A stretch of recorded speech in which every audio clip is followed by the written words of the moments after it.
Hola, ¿cómo están? Buenas tardes. Gracias por seguirnos en una emisión más de su podcast Nosotras en la Política con mi compañera Alicia Rivera, con Irma Eslava y su servidora Janet Hernández. Y hoy estamos con mucho gusto recibiendo de nueva cuenta a un amigo de este espacio que es Guillermo Torres, el presidente de la plataforma Saber Votar, pero no crean que les vamos a hablar de elecciones. En esta ocasión les vamos a hablar de un tema muy interesante porque como ya ustedes saben y conocen a Guillermo, él es politólogo y maneja diversos temas. Hoy nos va a hablar de un tema que nos preocupa mucho, que es la migración, de toda la situación que se está dando en Estados Unidos, con las redadas y con esta política que trae Donald Trump. Muchas gracias por haber aceptado. No, al contrario, yo estoy feliz de que me inviten siempre. Muchas gracias, bienvenido nuevamente. Irma, no sé si quieras comenzar con las preguntas. Pues a mí me gustaría saber cómo ves la respuesta del pueblo americano de apoyo hacia los migrantes. A ver, yo creo que es interesante ver, obviamente el tema ya se politizó, eso hay que decirlo desde un principio, y era algo que esperaba el gobierno de Trump desde un principio. Sí, yo creo que lo que fue tanta la propaganda de Trump de deportación antes de empezar su gobierno y empezando su gobierno el 20 de enero, que se dio un fenómeno interesante. Hubo una reducción del flujo migratorio de más del 90%.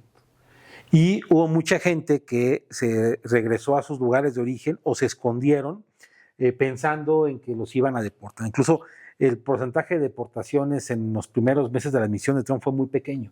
Uh-huh.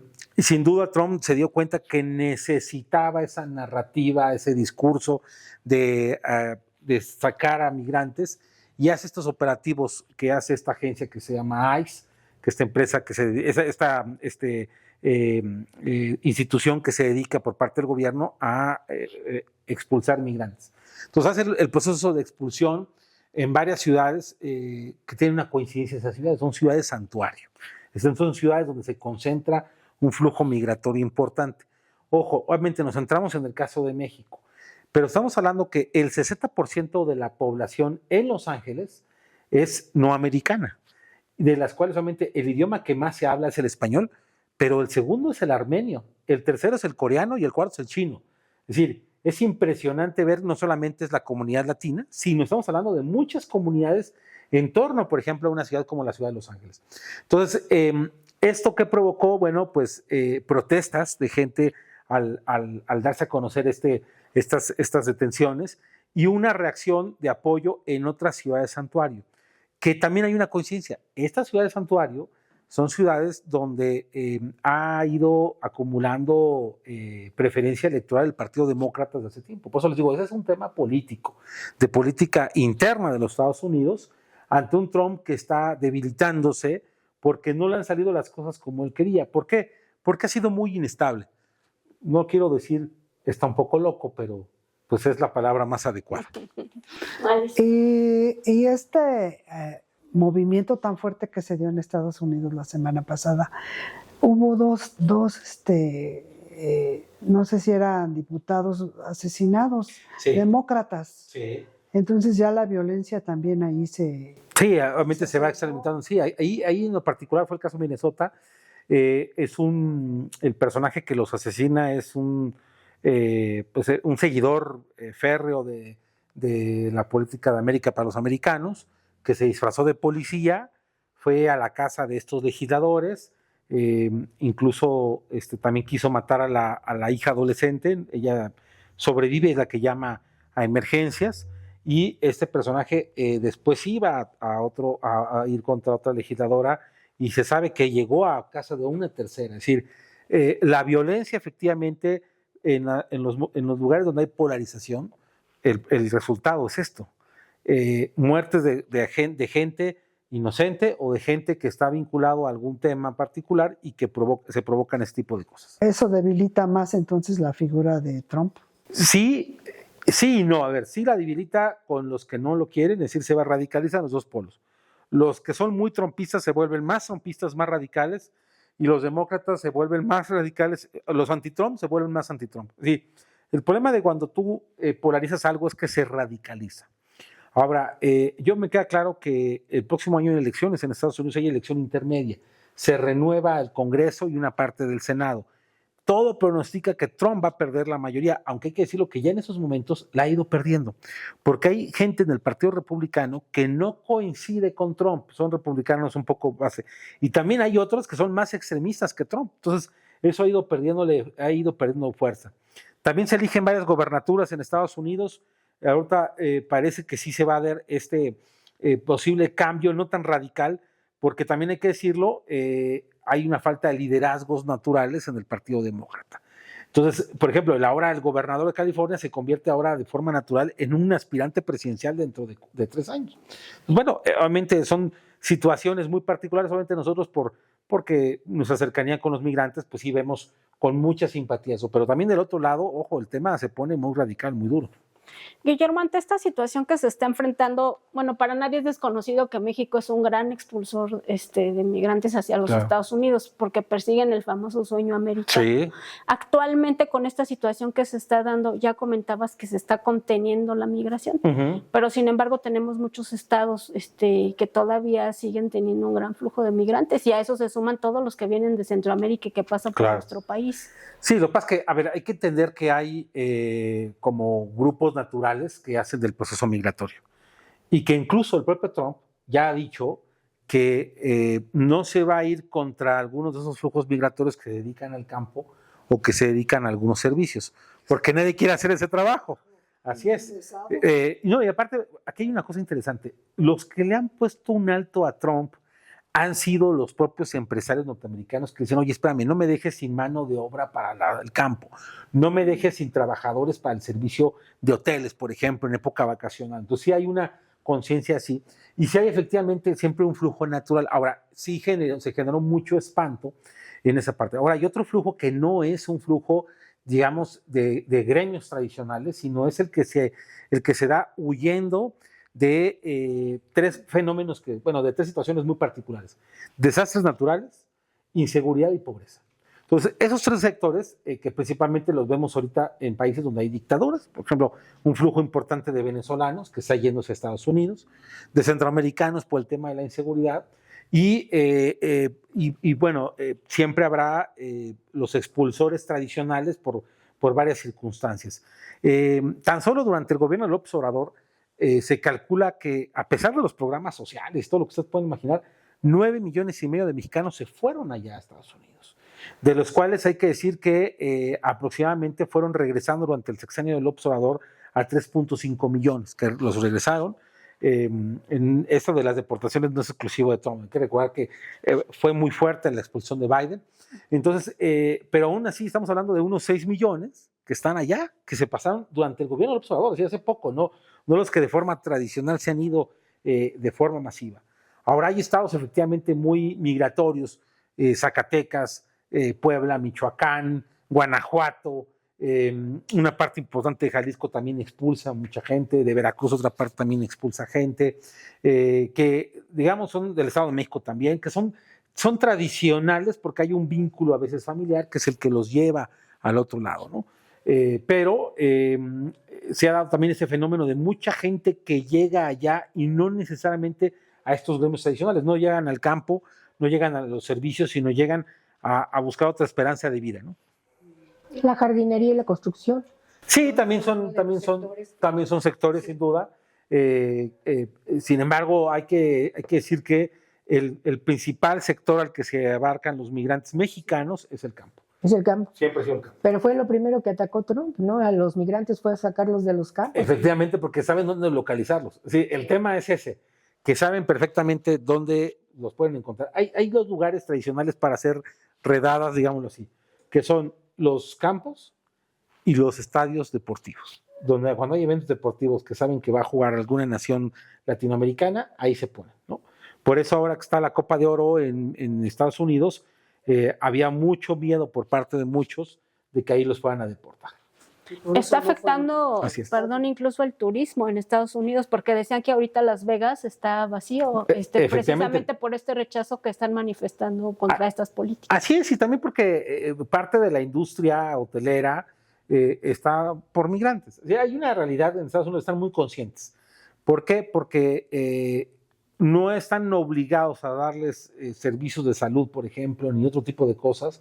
Entonces sale más barato contratar pues migrantes en esos campos, en el campo de servicios, en el sector primario. Es mucho más fácil hacerlo. La construcción también es otro campo sin duda importante que también está en ese asunto, pero ahí hay más diversidad de nacionalidades que están en ese campo. Por ejemplo, hay mucho migrante coreano, que uno diría, bueno, Corea es un país mucho mejor económicamente que México, pero hay mucho coreano que sale, también hay mucho chino que sale y muchos habitantes de la India que también salen. Entonces, esos han ido fortaleciendo ciertos campos que están ahí dentro de todo el gran campo que es Estados Unidos, porque también hay que tomar en cuenta que Estados Unidos es un territorio muy grande y eso le da una situación particular. El discurso que llevó a Trump al triunfo electoral fue precisamente el discurso antimigrante. Y ahora este movimiento es el que lo está llevando a la derrota, que la gente no lo está queriendo en Estados Unidos. Yo estoy sorprendidísima, yo no sé si sea verdad todo lo que vi en redes sociales de grandes ciudades pero verdaderas manifestaciones a favor de los migrantes, y me quedé muy sorprendida porque pues supuestamente no querían no nos querían, no soy migrante, pero son hermanos mexicanos los que están allá, y este mismo lo va a llevar a la caída. No necesariamente, porque como decía en un principio, se va polarizando y a lo mejor no hemos visto ahorita la fuerza pro-Trump que se representa principalmente en el movimiento MAGA, que es el movimiento que respalda a Trump, que no es un movimiento republicano, es un movimiento trumpista, que es el que hizo fuerte a Trump y el que compró un discurso. A ver, el discurso es antimigrante bajo la dinámica de que se han perdido muchos empleos por parte de un sector del americano común, y el empleador dice, a ver, ¿qué me sale? Me sale más barato un migrante que me va a trabajar el doble a que me va a trabajar la mitad y me cobra lo doble. Entonces sí hay una lógica económica en ese sentido, pero hay un sector duro de Trump, incluso ese sector duro lo está respaldando de otra forma.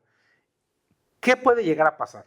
Que lleguemos a ver un choque de trenes por esa situación, en el que veamos, por eso Trump fue muy hábil al decir, vamos a poner a la Guardia Nacional, que es un órgano que depende de la Federación en Estados Unidos, a cuidar las ciudades demócratas, porque sabe que por ahí es el tema, y no lo está haciendo en las otras ciudades. Bueno, pero lo que hemos visto es que se ha ido contra los migrantes con nacionales, porque no ves que deportan a chinos o deportan a hindús o deportan, o sea, se ha visto coreanos, eso, ¿no? Nomás contra nosotros. Pero ellos son muy buenos trabajadores en el campo. Ahorita sí están sufriendo algunas carencias de productos, ¿verdad? Que no han podido ser recogidos ni nada de esas cosas. Entonces, esto es una cosa contra mexicanos, porque como no, dices, la verdad es que no nos hemos puesto, sí también expulsado de los otros, lo que pasa es que mediáticamente no se ha puesto el foco aquí, pero si uno ve de repente la prensa de otros lugares, se encuentra que también ha habido expulsión de otros habitantes del mundo dentro de todo ese proceso. Lo que pasa es que nos enfocamos nosotros a los mexicanos y un poco a los latinos, pero ha habido deportaciones de todo tipo. Incluso, ha habido discursos antimigrantes muy fuertes en algunos lugares de Estados Unidos, por ejemplo, contra la comunidad brasileña, por ejemplo. Incluso Trump en algún momento le metió mucho las baterías a los brasileños, por mencionar un caso. A los argentinos también en algún momento. Lo que pasa es que ha sido como que también es porque hay mayoría de mexicanos, también eso hay que entenderlo. Sí. Y porque la ciudad de Los Ángeles fue la que salió más respondona desde un principio. Y tiene mucho que ver ahí con ahora ya todos amamos a Gavin. Sí. Ahora, aquí lo interesante es, también hay un tema político aquí de fondo, porque de repente los empiezan a tener y salen rápidamente grupos de muchachos con cara tapada, sí, banderas mexicanas. Es decir, se ve que esto fue planeado también. Es decir, que te pone a pensar, ¿quién lo planeó? Si el mismo Trump, lo planearon los demócratas, lo planeó alguien más. Pero sí estaban esperando el momento para salir a protestar. Así sea, sí, no hay que ser tan inocente, sí hubo algo ahí, porque si uno ve los videos, de repente les van entregando cascos en cajas nuevas. Es decir, sí hubo algo, y yo repito, creo que Trump esperaba las deportaciones masivas en un principio, la gente se resguardó, se regresó, y bueno, se dio un cambio y aprovecharon esa situación. Que aparte, también hay que decirlo, así como hay cortinas de humo en México, las hay en todo el mundo. En Estados Unidos ahorita hay una crisis fuerte que tiene Trump por un tema.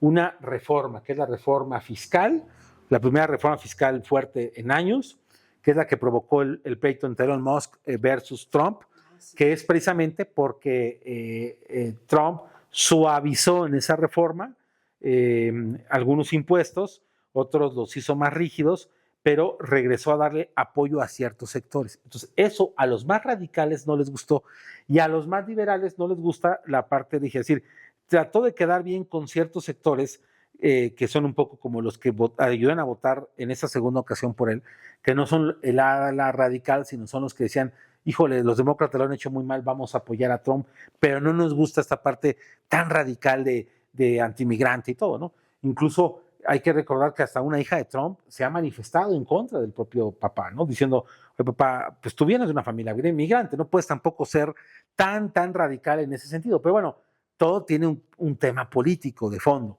Ahora, el que Estados Unidos se haya metido de lleno ahorita al proceso de Medio Oriente, cuando no se había metido más que con declaraciones, también tiene que ver para recuperar una imagen adentro de Estados Unidos por ese tema de la reforma fiscal, que aparte Trump ha dicho que es la mejor ley e iniciativa que ha pasado en siglos en Estados Unidos, un poco para exagerar, que es muy su estilo, ¿no?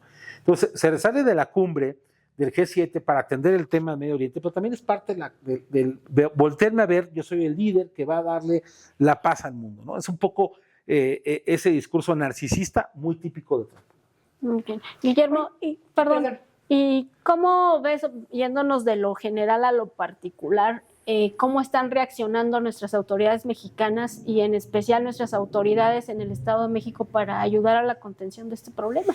Bueno, a ver, si empezamos del gobierno federal, yo creo que el gobierno federal, con todo respeto, pues está muerto de pánico. Incluso yo creo, aquí entre nos yo les diría, que para Sheinbaum haber sido un respiro el no haber tenido el encuentro con Trump. ¿En qué sentido? Imagínense ustedes el nerviosismo de tener que enfrentarse a un Trump que no sabe si le iba a contestar de forma majadera o no, de cómo iba a ser su reacción. Trump, el haber llegado ya tarde, no tuvo el encuentro con Trump, aunque hubiera sido un encuentro de 2 minutos. Ella iba con todo su gabinete prácticamente preparada a ese asunto. Era una gran oportunidad porque era un campo neutral, es decir, era en Canadá, no era en Estados Unidos, con reglas neutrales, es decir, la dinámica iba a ser como se les puso, lo puso la dinámica de una cumbre internacional, es decir, a puerta cerrada, nada más salimos a decir que bueno, fue la reunión, pero no algo más reservado. Pero bueno, fue como le terminó pasando. Y yo creo que sí está muerta de pánico porque es difícil ver la forma en que reacciona Trump. Todos no sabemos cómo reacciona. De repente te puede reaccionar de una forma como de otra. Entonces yo creo que sí existía, hay un temor, porque hay que recordar que hay 4 temas que son los temas que realmente están ahorita en esta relación bilateral, que es el tema de el fentanilo, el tema migratorio, el tema de seguridad y el tema de los aranceles. Que hay que decir una cosa. Trump debe de agradecerle a Sheinbaum y al gobierno mexicano que gracias a las presiones que ha tenido, hay 2 temas de esos 4 que le han funcionado a Estados Unidos, en números, desde el punto de vista numérico. Uno, el tema migratorio, porque le bajó el flujo más del 90%, y el tema de las adicciones, del fentanilo, que en estos meses ha habido una reducción del 60%. Entonces, eso le debe agradecer Trump al gobierno mexicano, y no porque el gobierno mexicano tiene una estrategia, sino porque de alguna manera hubo una reducción, hubo un entre el tema migratorio y el tema de las adicciones del fentanilo, también el crimen organizado en México se echó para atrás. Entonces, esas 2 cosas debería de agradecerlas Trump, la verdad, de forma indirecta. Y los otros 2 temas, que es seguridad, bueno, hay un interés muy particular de Estados Unidos por todo lo que produce de forma de daño colateral. Y el tema de los aranceles es un tema más complejo que tiene que ver con un juego de dinámica política, de dinámica económica, en la cual Estados Unidos ha querido poner a todo el mundo bajo esa dinámica. Ahora, sobre qué están haciendo las autoridades. Bueno, yo he estado viendo estrategias distintas en los diversos estados. He visto algunos estados que rápidamente reaccionaron ante bienvenidos paisanos, los atendemos. Yo vi el caso de Durango, por ejemplo, una atención particular. En Chihuahua también vi que rápidamente. Y en otros se ve que están empezando, que están como que reaccionando. Y otros, la verdad, los veo muy lentos.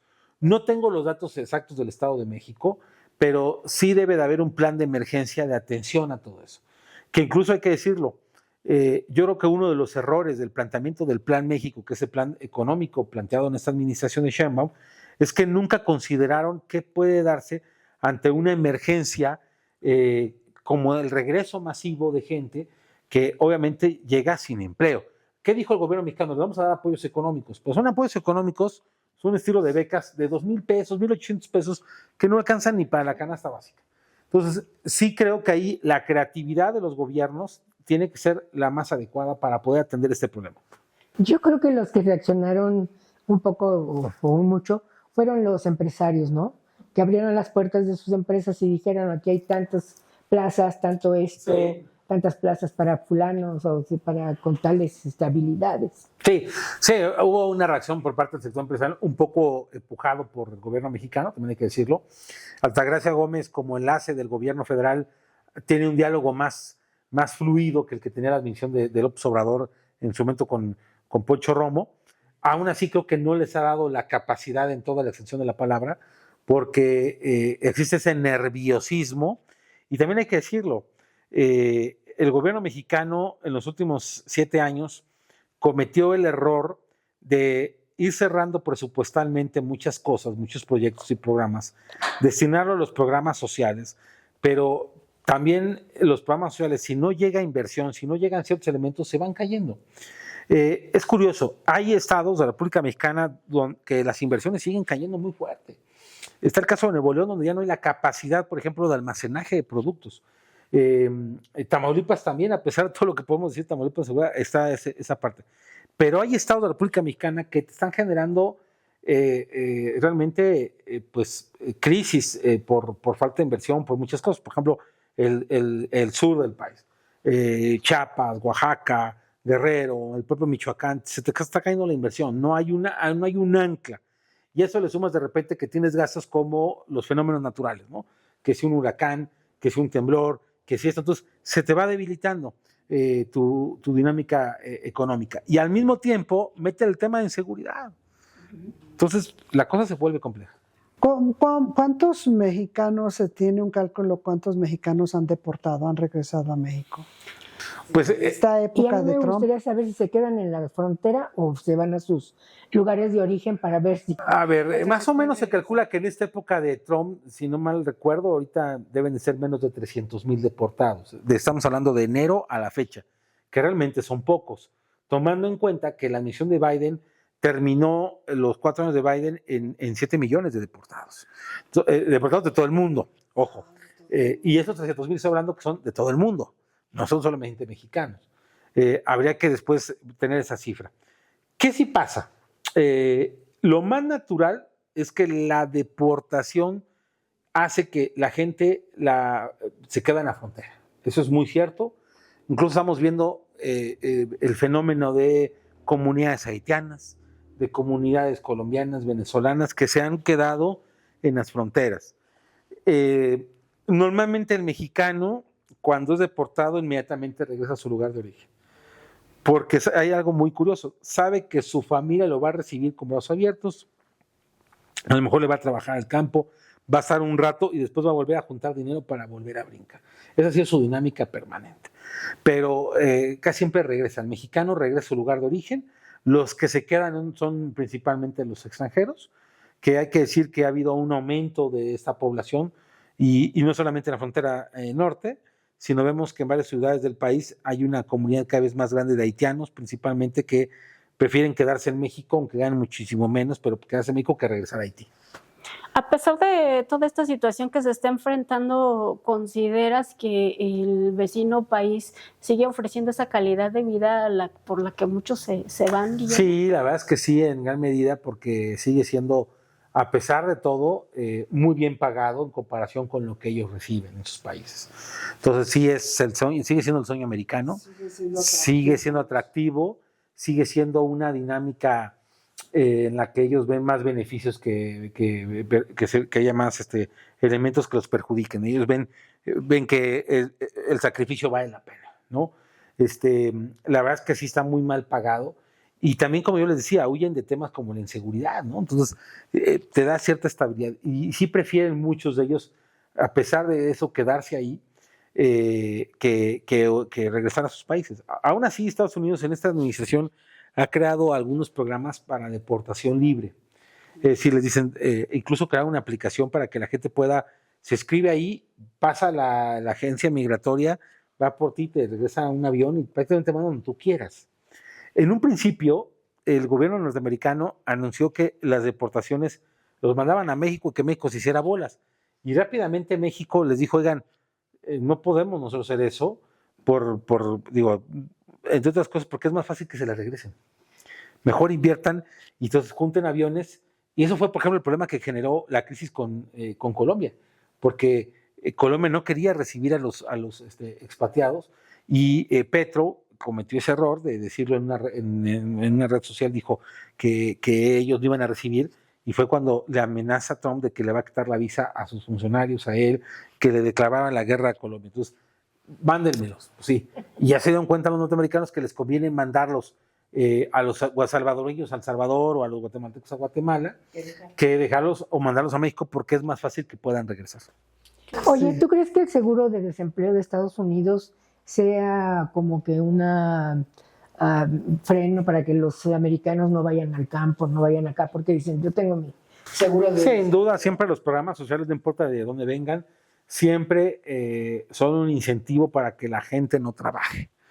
En populismos de izquierda y de derecha. Siempre el regalar dinero se convierte en un elemento pues con con una acción para debilitar a ciertas estructuras, para tenerlos comprados y esas estructuras no estén haciendo su trabajo. El seguro de desempleo solo es para los ciudadanos norteamericanos, sí, claro. No porque los mexicanos que van allá van a trabajar. No, por eso a los americanos que por eso no quieren ir al campo, por eso no quieren trabajar. Porque tienen su seguro de desempleo. Sí. Ahora, ¿qué ha pasado con esos programas que había de migrantes que sí se hacían unos convenios y podían ir con todas las de la ley? Sí, que fue el nacimiento de los braceros, el movimiento bracero, que efectivamente es en ciertas épocas del año, yo te llevo. Los convenios nacen durante la Segunda Guerra Mundial, cuando pierden mano de obra los norteamericanos, se empiezan a hacer esos proyectos, y esos proyectos de repente había gobiernos en Estados Unidos que los aceptaban, otros que reducían, otros que no aceptaban.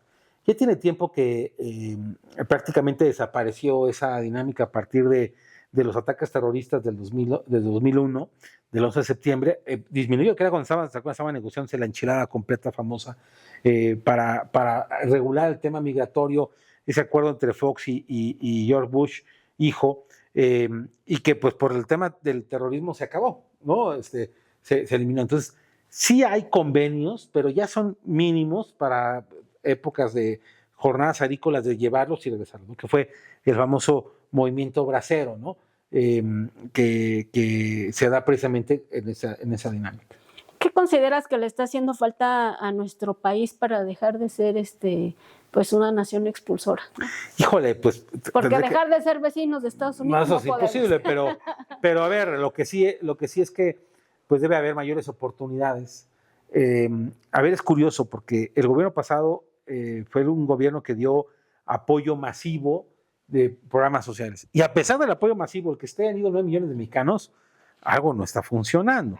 Entonces, sin duda, creo que los apoyos sociales pues hacen que la gente disminuya el querer salir, pero aún así sigue siendo un estímulo el irte porque vas a ganar en dólares y pues hay una dinámica económica, etcétera. Pero, ¿qué debe ofrecer el gobierno mexicano? Debe ofrecer oportunidades más allá del programa social que realmente hagan atractivo para el joven que está estudiando una carrera o un bachillerato, mantenerse estudiando una carrera, o el que estudia una carrera, quedarse a complementar su vida aquí en el país, y no de que pues termina la secundaria y llévatelo a Estados Unidos para ver si hay un mejor futuro.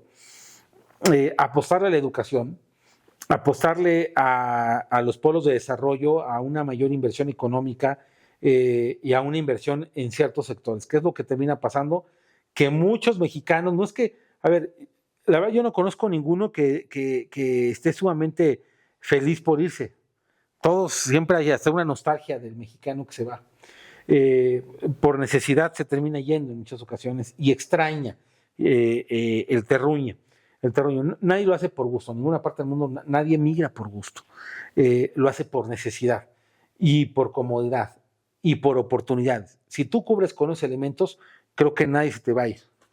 Pues Guillermo, desafortunadamente se nos ha terminado el tiempo en un tema tan interesante, pero no sé si quieras vertir algún comentario para concluir. No, yo agradecer como siempre la invitación, me siento siempre muy a gusto aquí, invitarlos a que visiten sabervotar.mx, y porque ahí tenemos análisis electoral, pero al mismo tiempo hacer una reflexión en este entorno.